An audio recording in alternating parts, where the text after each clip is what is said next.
मस्साजोगचे सरपंच संतोष देशमुख यांचे बंधू धनंजय देशमुख हे आज टॉवरवरती चढून आंदोलन करणार आहेत। संतोष देशमुख हत्या प्रकरणामध्ये वाल्मिक कराडला आरोपी करावं आणि त्याच्यावरही मकोक्का लावावा अशा पद्धतीची मागणी करण्यासाठी धनंजय देशमुख हे आंदोलन करणार आहेत। सरपंच संतोष देशमुख यांच्या हत्या प्रकरणी तपासाची माहिती देशमुख कुटुंबियांना दिली जात नाहीये, त्यामुळे संतोष देशमुख यांचा भाऊ धनंजय देशमुख यांनी आज टॉवरवरती चढून स्वतःला संपवणार असल्याचा इशारा दिलाय। या दरम्यान देशमुख आंदोलन करणार असलेल्या टॉवर पाशी सध्या पोलीस बंदोबस्त लावण्यात आलेला आहे। हा संपूर्ण जो आंदोलनाचा प्रकार आहे तो प्रामुख्याने वाल्मिक कराडला सुद्धा हत्येच्या गुन्ह्यामध्ये त्याच्यावरती गुन्हा दाखल करण्यात यावा आणि मकोक्कामध्ये त्याला समाविष्ट करण्यात यावं या संदर्भात आहे। जर ह्या आरोपीला मोक्का अंतर्गत मोक्का आणि 302 मध्ये खुनाच्या आरोपाचं नाही घेतलं तर उद्या 10 वाजतापासून माझं एक वैयक्तिक माझ्या कुटुंबाचं असं आंदोलन असेल की जे टॉवर आहे मोबाईल टॉवर त्यावर जाऊन मी स्वतःला संपून घेतो।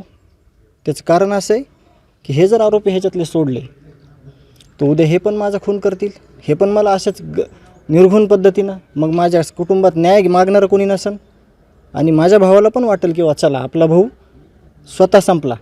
सगळ्यांना सांगतो की उद्या माझं 10 वाजता कुटुंबाचं टावरवर चढून मी मला संपून घेणार आहे।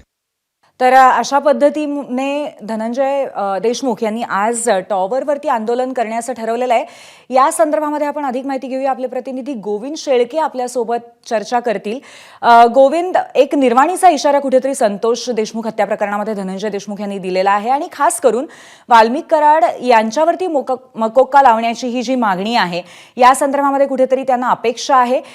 काय सांगाल याबद्दल? नक्की या संदर्भामध्ये पोलिसांचा पवित्रा कसा असणार आहे, बंदोबस्त कसा आहे? पूर्वी मी त्याच ठिकाणी उभा आहे ज्या ठिकाणी धनंजय देशमुख हे 10च्या नंतर आंदोलन करणार आहेत आणि हे जे टॉवर आहे म्हणजे इतकं महाकाय आहे की 250 ते 300 फूट उंच असावं हे टॉवर, इतकं मोठं मोबाईल टॉवर आहे। हे टॉवर धनंजय देशमुख यांच्या घरापासून अवघ्या एक 250-300 फुटावरतीच आहे आणि या टॉवरपाशी म्हणजे रात्रीपासूनच पोलीस बंदोबस्त लावण्यात आला आहे। आता सकाळी परत आणखी पोलीस बंदोबस्त या ठिकाणी ठेवण्यात आला आहे, कारण धनंजय देशमुख यांनी ज्यावेळी या आंदोलनाची घोषणा केली त्यावेळी केवळ एकटे धनंजय देशमुख नाही तर कुटुंबीय असा शब्द त्यांनी वापरला आहे।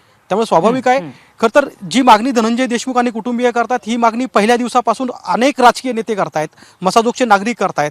आता स्वतः ज्यावेळी धनंजय देशमुख संतोष देशमुख यांचे भाऊ समोर आले आणि त्यांनी सांगितलं की वाल्मिक कराड यांच्यावरती मकोका किंवा खुनाचा गुन्हा का दाखल होत नाही, या संदर्भामध्ये ज्यावेळी या आंदोलनाची घोषणा झाली त्यानंतर या प्रकरणाचे तपास अधिकारी जे अनिल गुजर आहेत CIDचे DYSP ते स्वतः गावात आले, त्यांनी कुटुंबियाशी चर्चा केली, आंदोलन करू नये अशी विनंती केली, मात्र त्यावर कुठलाही तोडगा निघाला नाही आणि आता आम्ही बघतोय की नागरिक वाट बघतायत, कारण संतोष देशमुख यांच्या घराचा अंतर अगदी 2 मिनिटाच्या अंतरावरती या टॉवरपासून आहे आणि या ठिकाणी आता पोलीस बंदोबस्त मोठा लावण्यात येतोय, कारण 10ची वेळ संतोष देशमुख यांनी दिली आहे आणि केवळ संतोष देशमुख नाही तर आता माहिती अशी मिळते की अनेक राजकीय नेते सुद्धा या ठिकाणी येतील कदाचित संतोष देशमुख यांच्यासोबत सहभागी होण्यासाठी। पूर्वी धन्यवाद गोविंद, आपण दिलेल्या माहितीबद्दल। एकंदरीतच तो टॉवर आणि त्याच्यावरती चढणं अतिशय धोकादायक दिसतंय, त्यामुळे वेळीच या सगळ्या प्रकरणावरती तोडगा निघेल अशी आपण आशा करूया।